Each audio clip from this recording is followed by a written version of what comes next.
Bienvenidos y bienvenidas a Reimaginando Nuestro Futuro, Diálogo sobre Desarrollo. América Latina y el Caribe atraviesa un momento de gran incertidumbre. La actual inestabilidad geopolítica se entrelaza con una polarización política creciente y una fragmentación social en la región que son intensificadas por la disrupción tecnológica, el impacto de fenómenos climáticos adversos, flujos migratorios y una creciente inseguridad. Décadas de avance no han sido suficientes para garantizar una resiliencia colectiva que supere la vulnerabilidad a caer en la pobreza y las profundas desigualdades características de la región. Estos desafíos, lejos de eliminar de la ecuación las importantes fortalezas, lecciones aprendidas y oportunidades de la región, pueden servir de incentivo para cobrar impulso colectivo hacia un desarrollo humano resiliente. Desde el PNUD creemos que las presiones actuales pueden convertirse en oportunidades. Por eso consolidamos esta serie de diálogos que reúnen, conectan voces, experiencias y capacidades diversas, representantes de gobierno, academia, sociedad civil, sector privado, socios locales e internacionales del desarrollo.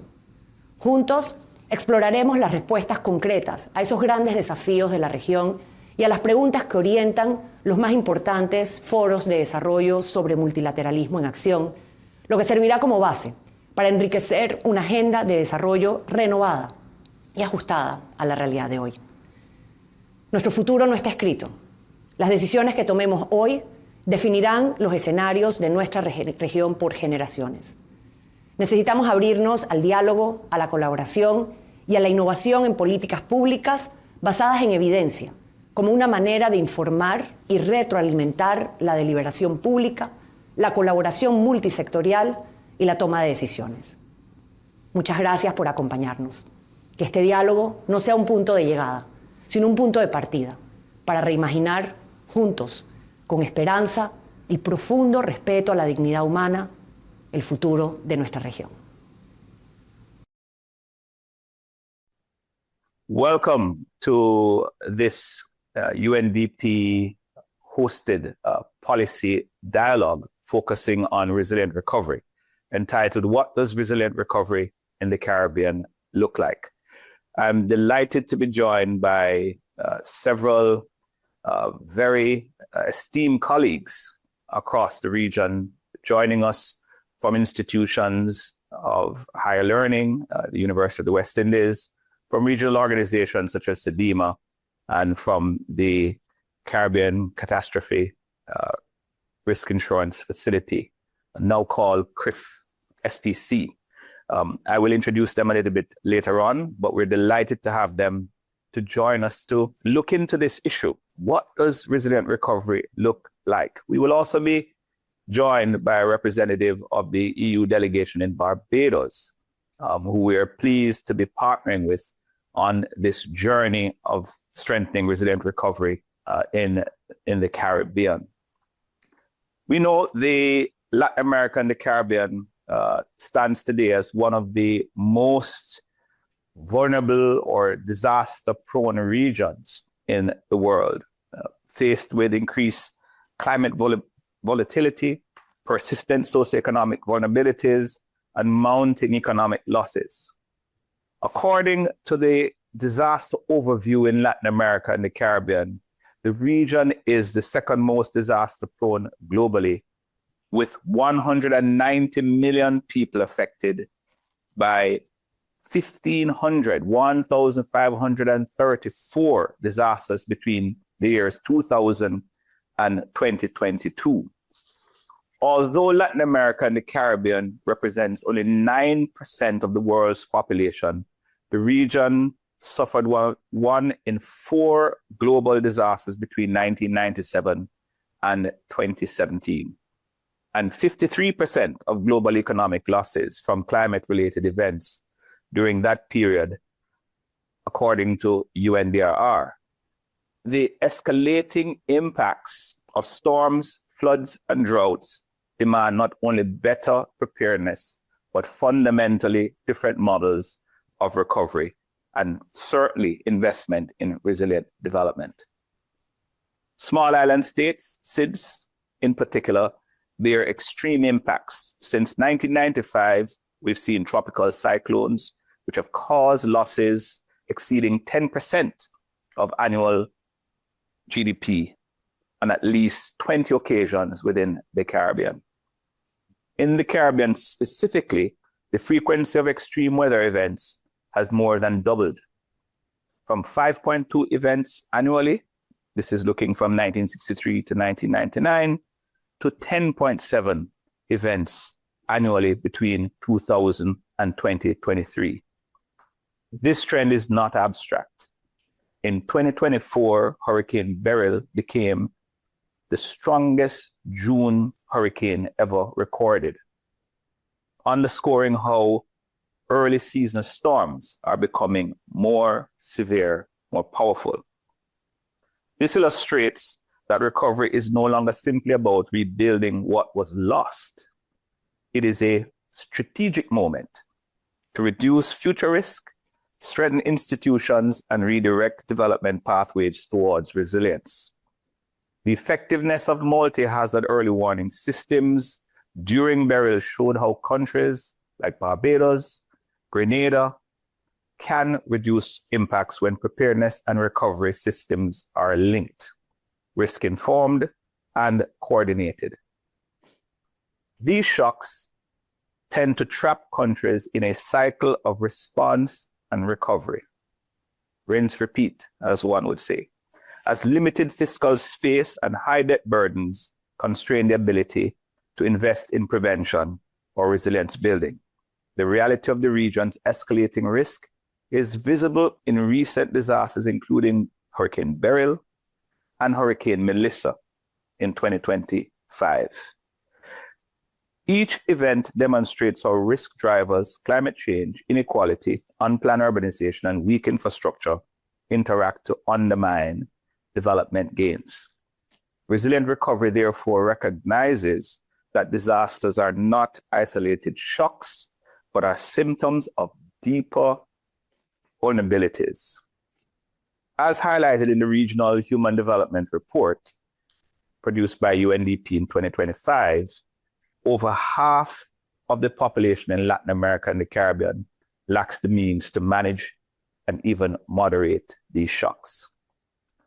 And nearly a third of the vulnerable middle class risk falling back into poverty. These vulnerabilities intersect with gender, geography, disability, and social exclusion, magnifying the disproportionate impact on women, informal workers, rural economies, and other marginalized groups in our society. Recovery, therefore, becomes a critical inflection point for protecting human development, expanding social protection, and preventing long-term reversals. It aims, one, to risk-inform infrastructure investments, ensuring reconstruction reduces exposure rather than reproducing it. Two, breaks the cycle of losses and indebtedness by integrating resilience into formal planning, aligning with the ROAR's call, the Regional Risk Assessment Report's call for more strategic and transparent disaster risk reduction financing. Thirdly, it strengthens local national systems, social protection and land use planning, insurance markets, and community networks so that future shocks do not become a crisis. And last, it addresses inequality, ensuring that women, low-income households, and marginalized groups benefit from reconstruction and resilient investments. Rather than treating disasters only as emergencies, resilient recovery reframes them as opportunities to correct structural vulnerabilities, expand economic inclusion, and eliminate high-risk development patterns. I'm pleased to host this session, where the session will seek to explore key challenges and concrete entry points to strengthen resilient recovery processes in the region, surface actionable pathways for the Caribbean that link resilient recovery with broader development priorities, and to co-create a vision for resilient recovery in which the Caribbean countries not only rebuild after a crisis, but reduce risk protecting development gains, and create more equitable, climate-ready, and sustainable societies.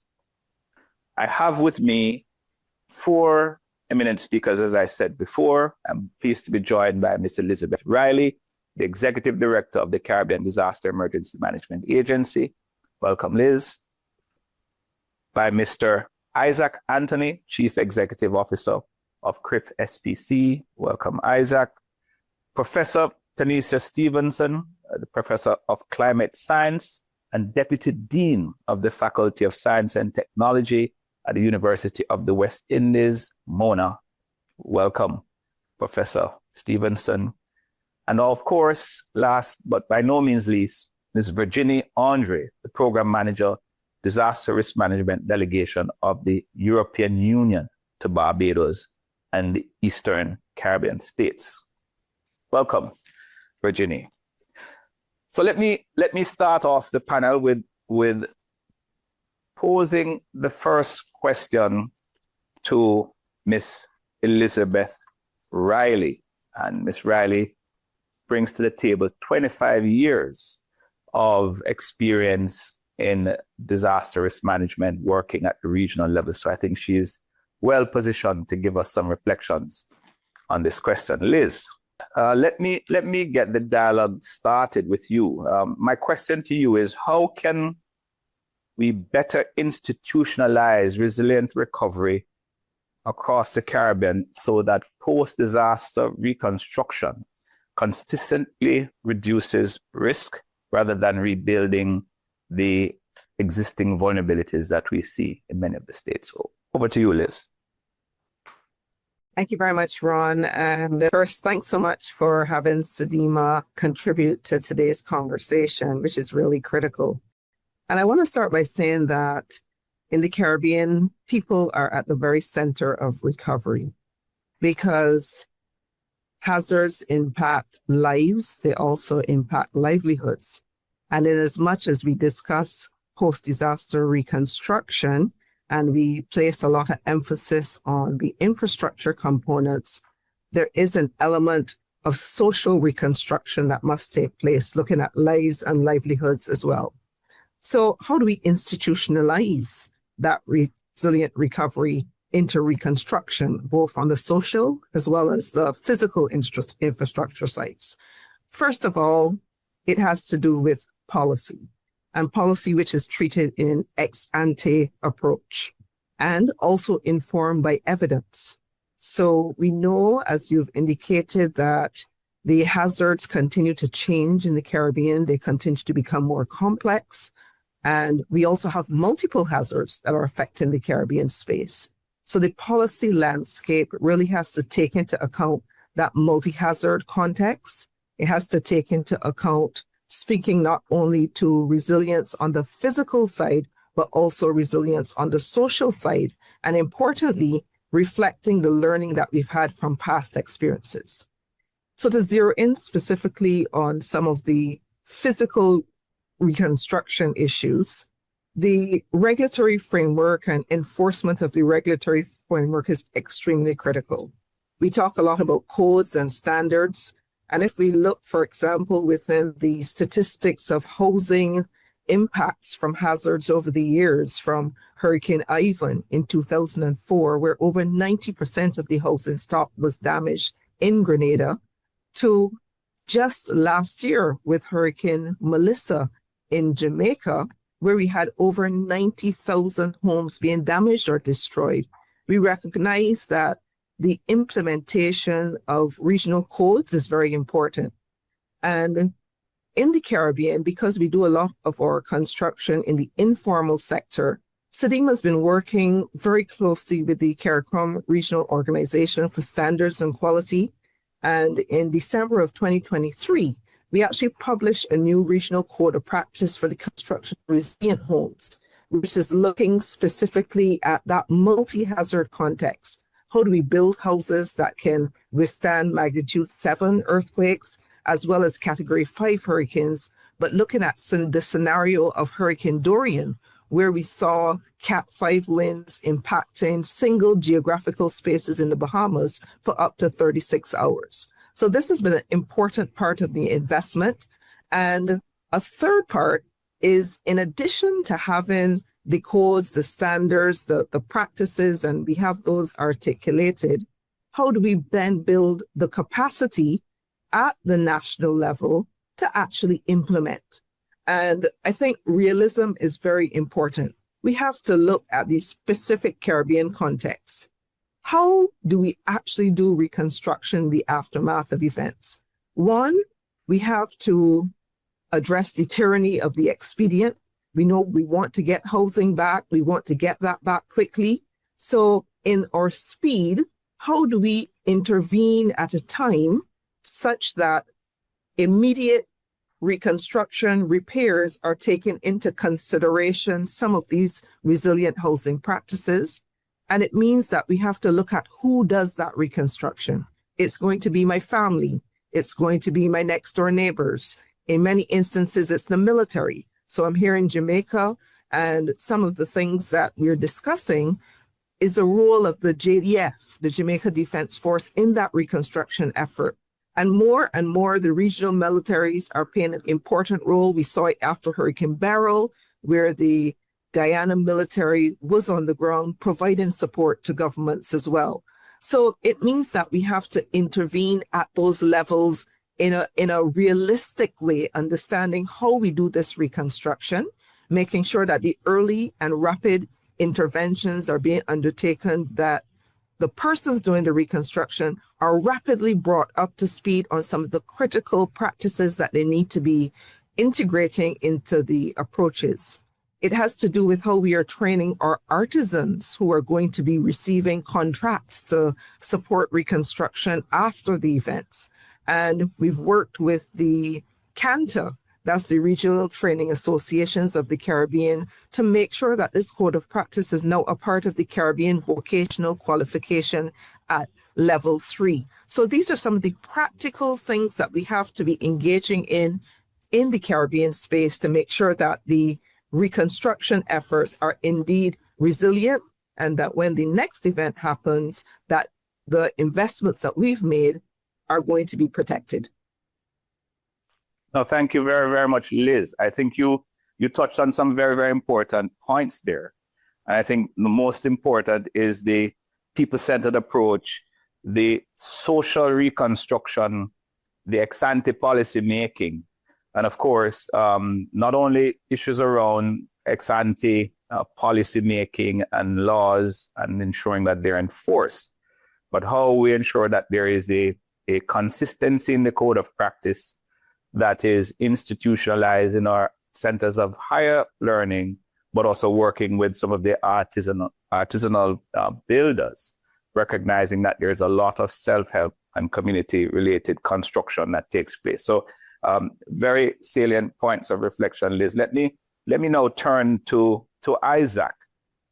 Isaac, from your perspective, how can existing parametric insurance products evolve to better support resilient recovery, moving beyond rapid liquidity to incentivizing long-term risk reduction and disaster resilient investments? Over to you, Isaac. Right, thank you, Mr. Moderator. And let me take this opportunity to really thank the organizers for the invitation to serve on this distinguished panel. What I can say is that CRIF has been considering this sort of evolution since it signed its first MOU with the Caribbean Institute of Meteorology and Hydrology, followed by ECLAC, then CIDIMA, and others. The idea would be to have parametric insurance or CRIF as a risk pool, not only to provide rapid liquidity, but reward resilience. I think as far back as 2015 to 2018, CRIF in CRIF's strategic plan, CRIF was thinking about how it can create incentives for governments to invest in long-term risk reduction. For example, CRIF had an interest in working with regional organizations such as CIDIMA to strengthen building codes in countries, as Liz would have referenced. CRIF worked with CIMH in focusing on expanding early warning systems. And we've had over the years wanted to work with countries to align their spatial plans with CRIF's risk profiles, all towards creating an environment where the countries could possibly benefit from premium discounts, lower attachment points, as the resilience is strengthened or vulnerabilities are reduced. As you know, CRIF as a regional risk pool and considered also the leading development insurer of the world, we've been able to provide multiple products in parametric insurance. We've been able to significantly increase coverage from the initial $500 million in the year we started to now almost tripled of $1.5 billion. In addition to that, the payouts that we have made to the governments have actually almost reached the level or reached the $500 million mark, $500 million US in payouts. And of course, I need not remind you of the significant payouts that CRIF has made over the last 2 years. First in 2024 with Hurricane Beryl, particularly with Grenada, as a country receiving $55 million in payouts, and indeed every policy of that particular country rather, actually triggered. We're talking about the one for tropical cyclone excess rainfall, the fisheries product, the water utilities and electric utilities. And then of course we saw a year later with Melissa, where receiving a record-breaking payouts totaling approximately $92 million. And that would have been in addition to the other inflows they would have received from other instruments. So there is no question that it's not just about, while it is not just about payouts, we're also looking to see how we can certainly support the resilient building in a number of areas. And just to add to some of what I said earlier, we've also considered multi-year policies in the past by introducing such policies and structuring them to reduce premiums over time in keeping with the country's improvements in resilience, such as better building codes, as we have pointed out, building back better, investments in housing, communities, etc. And is another way of looking at this evolution. In other words, premiums in multi-year policies will be structured to reflect resilience investments, reduction in impacts from, for example, climate-related or seismic-related events.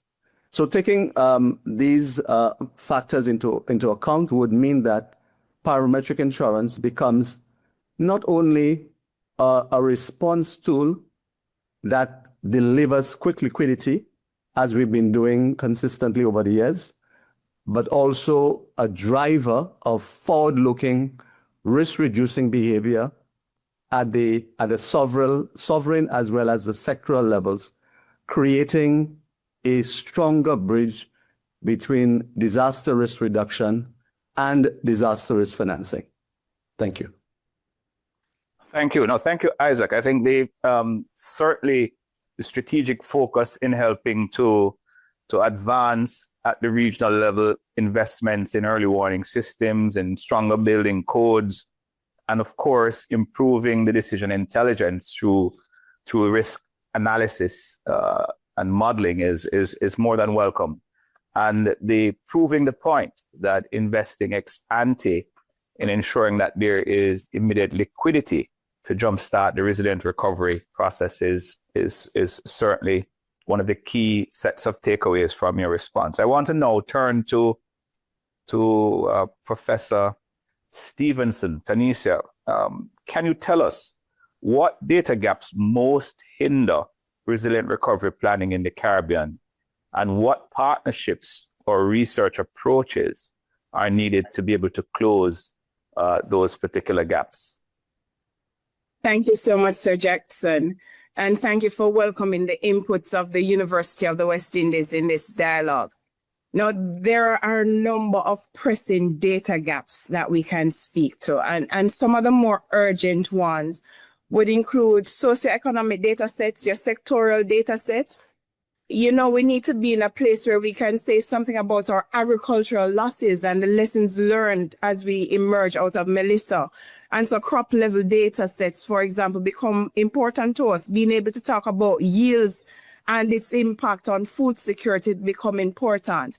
Or water resources and accessing data that will help us speak to our aquifer recharge or watershed health, post-storm contamination, you know, positioning ourselves to be able to plan for the access to safe drinking water or to plan for irrigation becomes important. Your health sector data sets, you know, we have to be able to speak to morbidity in relation to climate extremes or respiratory illnesses.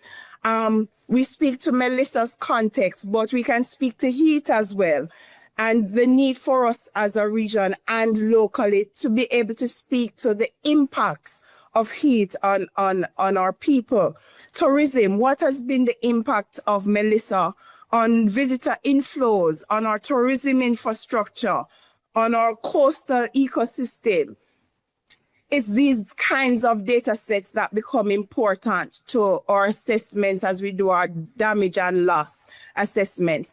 And then at that household level, how can we speak to what has been the impact on households when farmers are experiencing losses, the impacts on food prices, on nutrition, on school attendance? And the last one I would speak to in terms of these kinds of sectoral data sets are the non-economic losses that we're treating with as well, and how we would be able to quantify those. I would also suggest that the observation data sets are important to us, and strengthening our weather services so that we can better speak to what really unfolded with respect to rainfall, flood risks across the island as Melissa unfolded. And it also helps us as well with our modeling. We need to be able to not only model climate and model the climate impacts to us, but we have to be able to speak to our forecasts. We have to be able to have the data to inform early warning systems. And so these data sets become crucial and critical for us. And I think the kinds of partnerships that become important to us are partnerships across academia, across your government and your weather services, your partnerships with your local and regional disaster agencies, so that we can compile, we can put these data sets together in our repositories so that those planners needing the data, those researchers needing the data have access to these data sets. And then lastly, Sir Jackson, I would speak to other partnerships become important. It's your community partnerships as well to help us better understand the impacts on the ground within our communities and to make use of that local knowledge that we have within our communities. And I would think that our private sector also come into the picture, and being able to access data for our telecoms or for our power grids. What has been the impact of Melissa on insurance? And so all of these data sets will help us to navigate our planning, navigate the research that needs to be done to support the policies that we need to roll out as we recover from Melissa and other extreme events. Oh, thank you. Thank you very much, Tanisha. I think it's important that we move from the abstract language around risk information to making it real, connecting it to some of the key issues around how people view development, how we make decisions, as we like to say, improving decision intelligence. So the reflections on the agriculture sector, certainly looking at heat extremes and the impact it has on people, on productivity, but also some of the key partnerships which you highlighted between government, academia, the private sector, regional centers of excellence, but also most importantly, with community groups. Community knowledge is often overlooked. So let me move then quickly to Ms. Virginie Andre. And for Virginie, for you, I would like to ask you what lessons from current European Union funded resilience and recovery initiatives can be scaled across the Caribbean to ensure recovery process consistently reduces long-term risk. Over to you, Virginie. Thank you, Ronald, for this important question. One of the strongest lessons from the European Union supported programs in the region is that recovery should never simply rebuild what was there before. We know that every recovery effort is an opportunity to reduce future risk and strengthen resilience. And in fact, recovery had to start from yesterday, meaning that it has to be planned from the beginning. What we are seeing across European Union initiative at the moment is the importance of risk-informed recovery.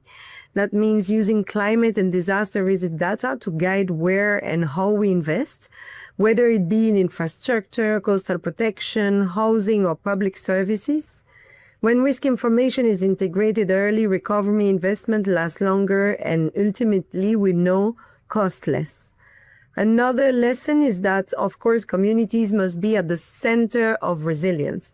Local authorities, community groups, and civil society are often the first responders, if not the first one, when disasters strike. When they are involved in planning and implementation, recovery efforts are more effective and better adapted to real needs. Finally, we see that resilience works best when it's really integrated, combining infrastructure, environment protection, social resilience, the strengthening of ecosystems, improving preparedness, and protecting vulnerable people all contribute to reducing long-term disaster risks. So these are the main lessons learned that we see in our operations at the moment. Thank you, Virginie. Some very insightful reflections from the EU's investment in the region. I think these are experiences that we should hope to continue and scale. Let me come back to you, Elizabeth. What governance reforms or coordination mechanisms are most urgently needed to ensure that local authorities, regional institutions, and national governments can jointly drive a risk-informed recovery approach? Yeah, thanks again, Ron. And first, I want to say that in terms of how recovery should be proceeding, that the driver has to be national and it also has to be local. And the role of any external party is really to complement. And this includes at the regional level. And for us at SEDIMA, we see the role of the regional institutions and the regional support that can be brought to bear across the entire CARICOM space as one of providing input into guidance and standards that can be followed across the CARICOM space. And so we've been investing with partners like UNDP and the World Bank on guidance tools that can support this process, including recovery capacity assessments, as well as the Model National Recovery Framework, which we did collaboratively with partners, including UNDP. So to pivot specifically to talk on the point of governance, some of the things that we want to see done differently with respect to the governance is that we're treating recovery governance ahead of events, ex-ante approaches. And so the investment that we've made in the Model National Recovery Framework in the Caribbean has provided a basis upon which countries can do pre-planning for recovery ahead of events happening. And we have been investing in this collaboratively through the Engender Initiative, partnering with UNDP, partnering with the World Bank, and really working with countries to think through who leads on recovery. What is the role of the various sectors within recovery? What specifically should they be doing? How are they going to coordinate? So in addition, we've also been intentional in addressing the issue of inclusivity in the Model National Recovery Framework and in the adaptation processes at the national level. So earlier in your introductory statement, you talked about inclusion, you talked about participation. So what we're looking at here are how do the gender profiles of our states, how are these going to impact how recovery should proceed? Looking at the realities of burden of care, female-headed households, what happens to schools in the aftermath of events and implications for single-headed households where females may be the sole caregiver. And how do you get those persons back to work when many of the traditional industries that they may be working in, such as the tourism industry, which we know tends to be derailed very early as a result of impacts in our states. How do you get those persons back to work when the hotel plants are not reopened? How can you do rapid retraining? How can you maybe provide pay for care, which is something that we know women did do in this society? We need to look at the differently abled, indigenous groups, and cultural sensitivities which may evolve around that. And also be very intentional in how we're seeking out local participation. In many of our countries, we have local government arrangements, we have strong community-based organizations or NGOs that operate at those levels. And so they must be integrated into a cross-sectoral, multi-stakeholder framework for recovery. And then if we look at the issue of coordination, the coordination becomes very complex. And particularly in Caribbean societies, we know there's a lot of dynamism. We have to look at coordination both vertically, where we're looking at top-down and bottom-up approaches to the recovery. So how are we building those connections between national governments, local governments, and administrations? And this is one of the things being discussed for sure here in Jamaica, which has a local government arrangement, and also was very prevalent in the conversations in Dominica in the aftermath of Maria in 2017. But there's also the lateral consideration related to coordination.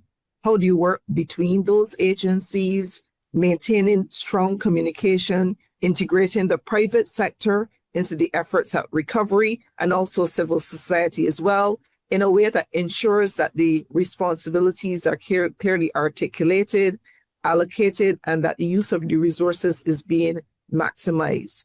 So to get that type of coordination, what is absolutely critical is leadership. Leadership on that recovery process. We've been engaging in conjunction with the Caribbean Development Bank on strengthening our ministries of finance and planning with respect to recovery, because they really have to conduct that orchestra, pushing the task forces, leading the task forces, guiding who needs to do what and next. And also the leadership is very important because you have to command the external orchestra, the help that is coming, the development partners, the donors who are eager to assist. And I think one of the things that we often don't talk a lot about is that we really need to eliminate an atmosphere of competition when it comes to the development partners and the donors who want to assist in the aftermath, because the needs of recovery are so great. It's really about how we are complementing each other as donor partners. There are spaces for everyone to support states, especially in environments which are so fiscally constraining for Caribbean states that have been impacted. There's not a large amount of financing that is coming around recovery. So those institutions that are supporting really have to coordinate a lot better to make sure that the mosaic, that puzzle is being fitted together nicely in support of the states that require assistance after hazard impacts. And finally, there was a piece within that question which talked about risk-informed recovery. And I want to pick up on some of the points made by Tanisha a bit earlier. And it's about marrying the science and data that's available and how we integrate that into the practice.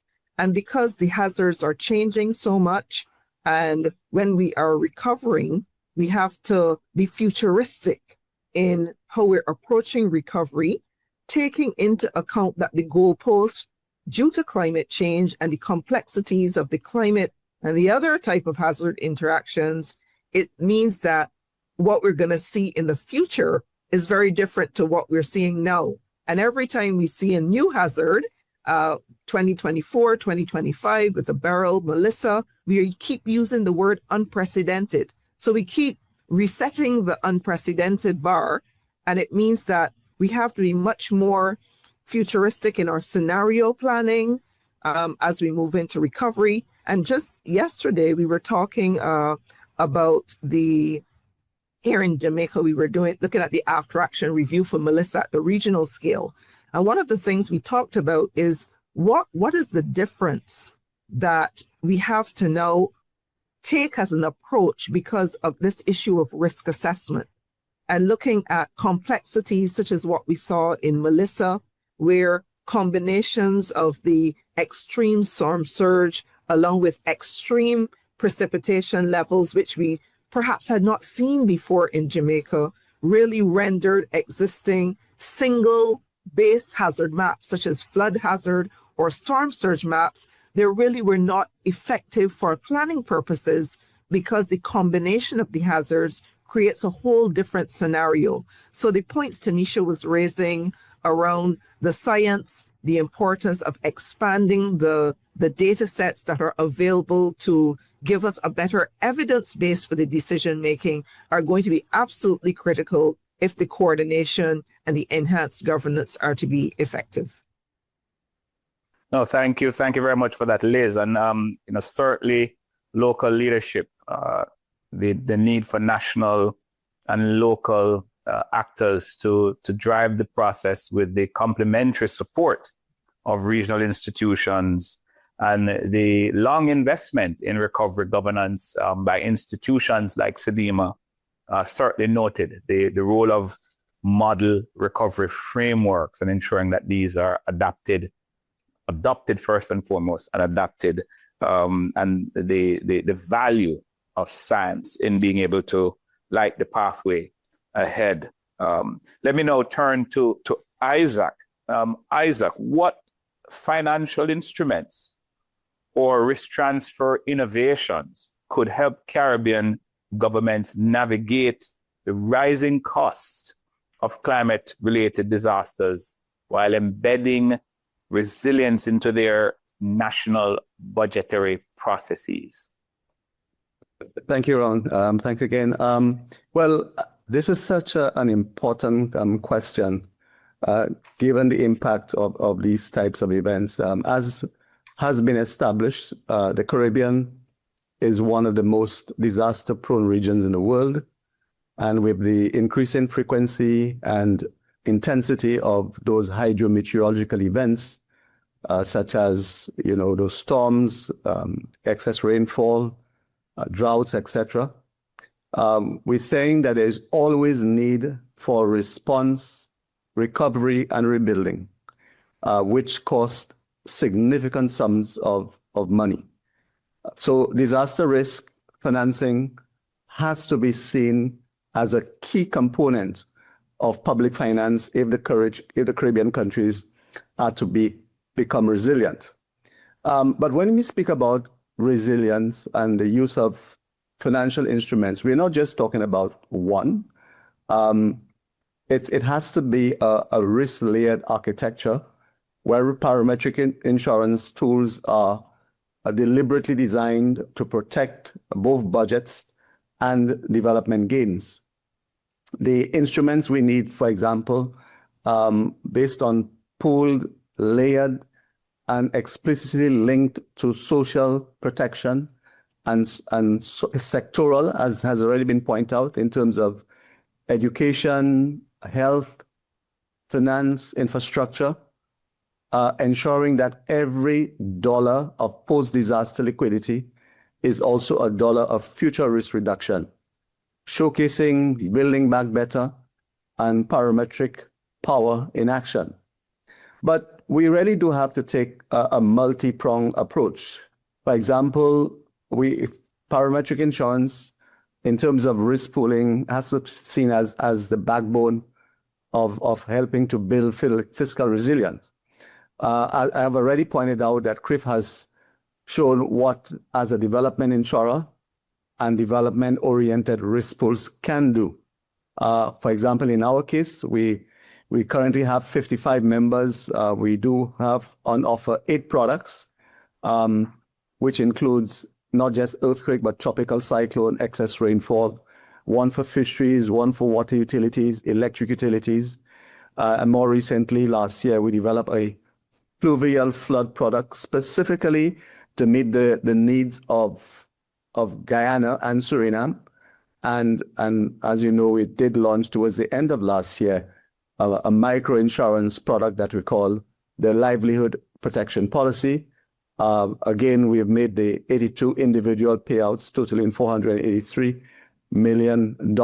And with the key value proposition is that we have made all payouts within 14 days. And again, as you would have seen last year and the previous years. So CRIF's success and its value to its members is really measured by quick liquidity. And so one of the things that we are trying to do to support the government is to see how they can increase coverage at levels and optimize attachment point. In fact, one of the things that I'm currently involved in right now is having meetings, the annual renewal meetings with the governments, and emphasizing, the need to scale up. And to their credit, the Caribbean countries have done extremely well. But of course, it gets to a point where in order to scale up beyond a certain point, additional resources are required. And that is where the whole conversation about loss and damage and the role of the Fund for Responding to Loss and Damage becomes important. We're also expanding beyond sovereign policies, as I pointed out, to include utilities, water utilities, electric utilities, fisheries, microinsurance, so that the fiscal shocks are reduced at source across sectors and households.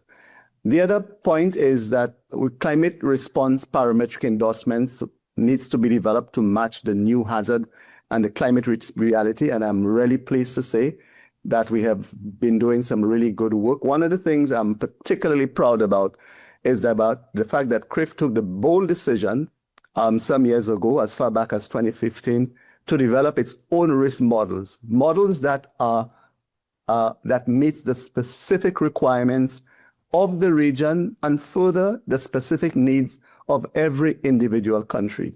And because we have developed the models and we own those models, it gives us a lot of flexibility to be able to respond very quickly, particularly where they see gaps. And talking about gaps, for example, I think it was as far back as 2020, 2021, there was this 3 fairly significant rainfall events in Jamaica, but individually, that is on their own, they were not necessarily significant enough to trigger the individual policies.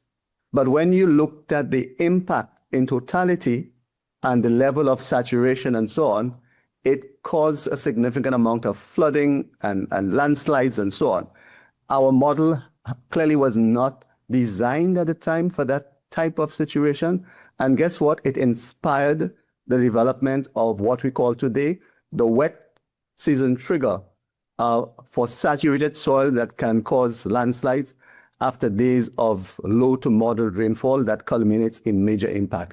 And it's actually been very successful, so much so that it has been producing payouts across the region. We've also developed what we call a localized event trigger, LET, for extreme rainfall pockets or micro events that occur within a small area or community, causing significant but very localized events. Again, this has emerged as a major phenomena in several of our member countries.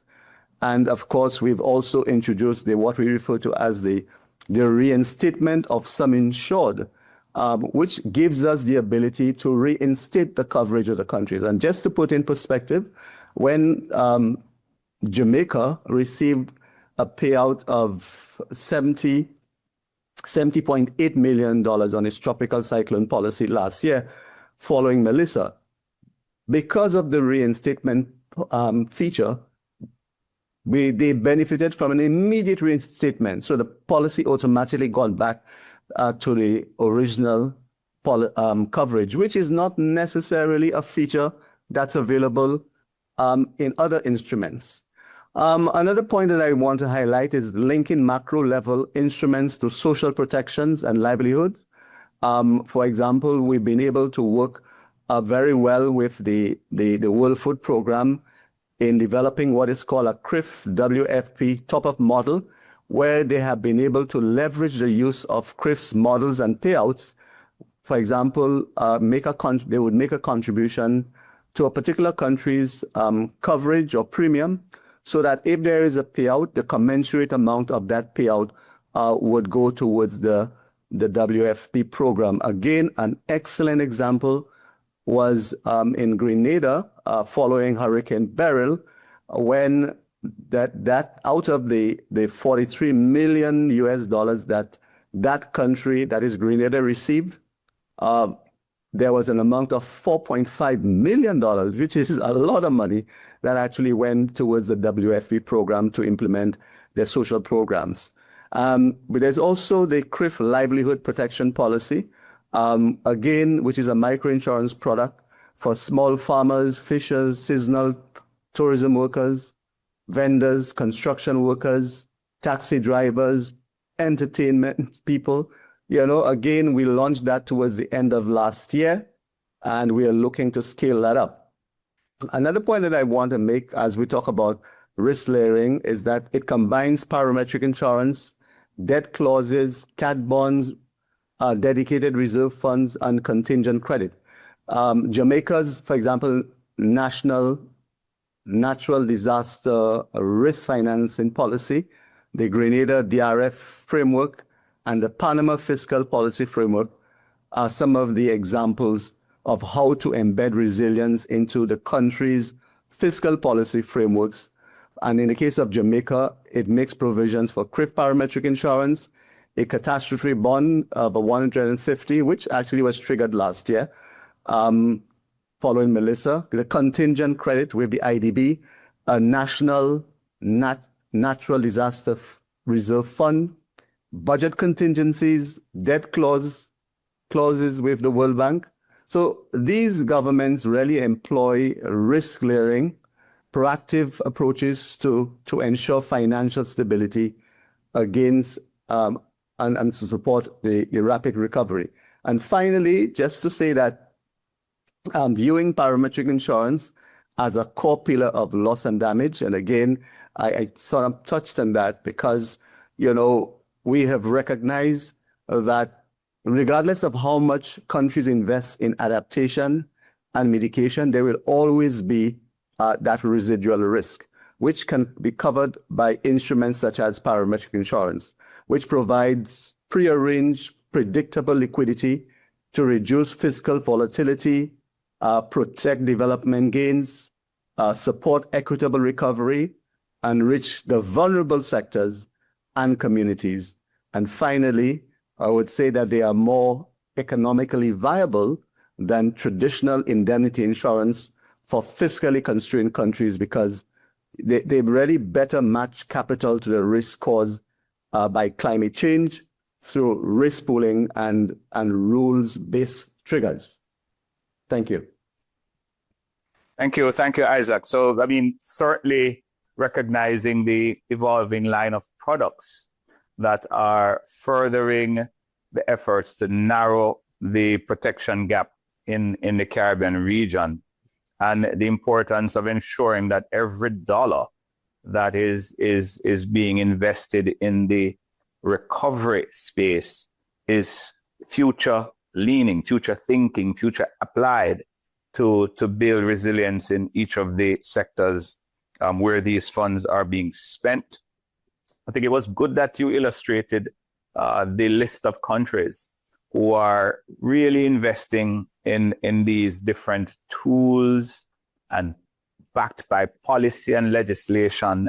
You mentioned Jamaica, Grenada, Panama, and I'm sure there are a number of other countries in the region, ensuring that the population and other governments see that there is positive transformation in that space that is leading to resilient dividends. So thank you for that, Isaac. Let me now turn to Tanisha. How can universities improve the translation of scientific and socioeconomic data into actionable guidance that informs recovery policy, land use decisions, and community resilience? Thank you so much, Sir Jackson. And that question is critical for us because the translation of science into policy is at the core of data-informed actions. And I would love to submit that there are possibly 4 things we could consider as part of many ways we can bridge the gap between science and policy. One is universities are well placed to create decision support tools. And one of the ones that we have been using is the Jamaica Systemic Risk Assessment tool that is enabling us in Jamaica to do risk screening in relation to our power infrastructure, our road network, our coastal infrastructure, and water. And the aim is to, within this tool, identify options that can be implemented to reduce risk and to cost these kinds of interventions, and to just help support planners to prioritize the projects that we undertake, especially as we rebuild post-Melissa. It's one of those tools that have been designed by Oxford, but has been updated in partnership with the University of the West Indies. And so these kinds of tools are dashboards that bring in the meteorological data, the climate data sets, your sectorial data sets, pulling them together to make it easier for planners and policymakers to make some decisions is one of those intervention points that universities are well placed for.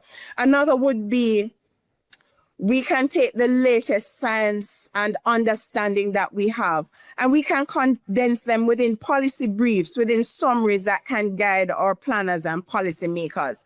And this is something that we have done here at the University of the West Indies, where we have put together 13 policy briefs, and it was led by the Climate Studies Group. Mona, you'll find it on our website, that speaks to actions and guidance in relation to post-Melissa recovery. So it treats with, for example, your food security and some of our considerations, your water and how communities can treat with water as we recover from Melissa. It speaks to care for older adults with chronic diseases and what caregivers can keep in mind and how they can be guided. It treats with vector-borne surveillances pre and post-storm, rebuilding. And so there are different areas that we cover. We think universities on a whole are well placed to support these kind of guidances. I would suggest 2 more, Sir Jackson. I would speak to training programs. This is what we do best. And as the science progresses, as the state of knowledge progresses, we are well placed to embed these in training modules, in workshops, in professional development courses, the upskilling that can be provided to urban planners, engineers, public health authorities, so that we are guided by the latest state of knowledge, especially as we recover from Hurricane Melissa. And we have a Mona Academy of Science and Technology at the University of the West Indies that leads this, but any one of our universities have training programs that enable and support our country. And the last area of intervention, again, I think important, is that community engagement. I think our universities are well placed to facilitate these kinds of engagements.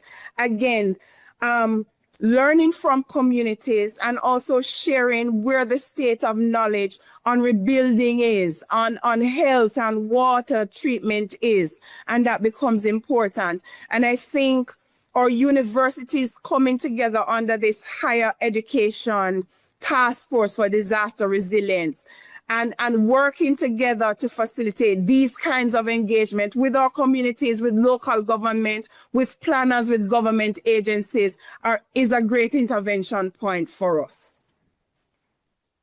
Thank you. Thank you so much, Professor. So certainly the innovation in the Jamaica Strategic Risk Assessment tool is one of the success stories that I think the positive side of the Melissa impact helped to reveal, what's really happening there at the University of the West Indies in partnership with Oxford University.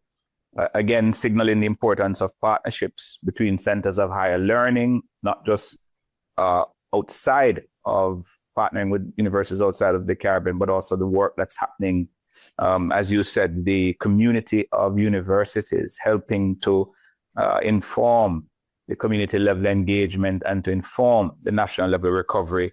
The policy briefs, that science is now being integrated to better orient some of the policy decisions through the policy briefs are certainly notable takeaways from your intervention. I want to now turn to Virginie.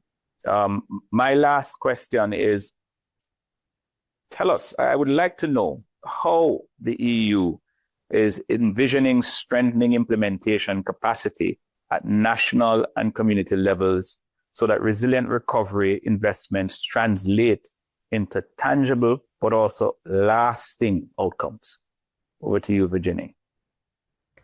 Thank you again for this question. It's all about tangible results. You're right. From the European Union perspective, building resilience is not only about financing projects, it's also about strengthening the systems that makes those projects successful. So thanks again for this question, which is primordial for us. First, we work closely with national governments to strengthen institutional capacities, supporting disaster management agencies, planning ministries, and local authorities so they can plan, coordinate, and implement resilient recovery more effectively. Secondly, we invest in knowledge and technical expertise. The Caribbean has tremendous experience in disaster risk management, and there is a great value in sharing these best practices across the region. Regional cooperation and peer learning can accelerate progress significantly, as we could see during the last emergency and recovery processes. And third, we place also strong emphasis at the community level. Local actors have the backbone of resilience, supporting then community preparedness, early warning systems.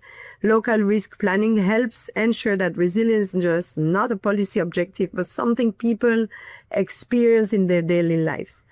Ultimately, our goal is to ensure that resilience investments translate into these tangible, lasting outcomes for communities across the Caribbean. This is why the end user opinion and involvement is always important. Thank you very much, Virginie, for those reflections. The EU Cares, is quite an interesting initiative supported by the European Union, which is really looking at strengthening regional and local capacities for delivering resilient recovery. The idea that the need to invest in localization of many of the policy strategies, but more so operationalizing recovery, is something that we take away. And again, commendations to the EU for remaining a valued partner in the Caribbean to advance on these particular agenda. I want to now thank all of you for your very valuable insights and perspectives and vision for resilient recovery within the Caribbean. We have a few minutes left, and so if you have any further reflections, I welcome them in the event that you would like to share further with our audience. Just to say from the SEDIMA perspective that we are very much committed to supporting our states in ex-ante approaches to recovery. The Caribbean Resilient Recovery Facility, which has been established at the request of our heads of government following the hurricane season of 2017, has really been a demonstration of that recognition of the need for us to invest in resilient recovery approaches. We also want to thank all of the partners who've been working alongside us, of course, including UNDP, for making sure that we are keeping recovery as an area requiring consistent investment, consistent attention by our donor partners, as well as by the political leadership in the region. And we'll continue to support our states, as this is absolutely critical to our development and indeed the survival of the Caribbean countries. So thanks very much for having Sedima. Thank you, Liz, and certainly wonderful to hear from you and the other colleagues on what you've been doing to advance the Caribbean journey. Thank you for this opportunity. And, in as much as has already been established that, we live in a very disaster-prone region, I also think it is a very exciting time for resilience building, disaster risk financing. I think the Caribbean countries, they have come a long way. And speaking for CRIF, I am really pleased to see the progress that our countries have made, where now every country can, now just treat it as a normal part of doing business, of renewing their policies and considering expanding without determining whether or not they should renew. This is no longer part of the conversation. So that is really important. It is really good. But one of the points that I really want to underscore is that we continue to be vulnerable. Unfortunately, those hurricanes and those events will come. There's nothing that we can do to prevent them. But it really comes down to how well we prepare. And this is all about preparing better and building resilience.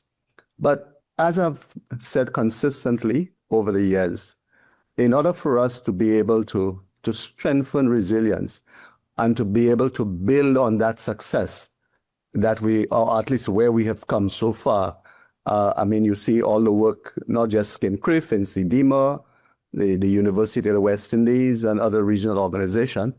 It is really important that we continue this partnership that has really given life to a lot of those very important initiatives.